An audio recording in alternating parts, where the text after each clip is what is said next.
The Springfield Thunderbirds are hosting an inclusive game day experience today. So if you are sensitive to noise but love to watch hockey live, this is the event for you.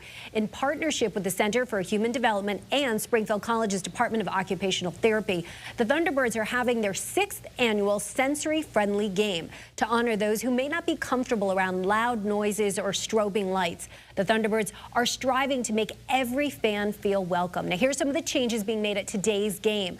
There will be a lower goal horn and noise meters, decreased microphone and music volume, no strobing lights, consistent lighting throughout the game and pregame, and 2 cool-down stations, which are going to be quiet areas on the concourse and main entry level of the Mass Mutual Center. There'll also be a sensory story booklet and other supportive items for guests. The event is taking place at 3:05 this afternoon, and the Thunderbirds will be playing the Bridgeport Islanders at the Mass Mutual Center in Springfield.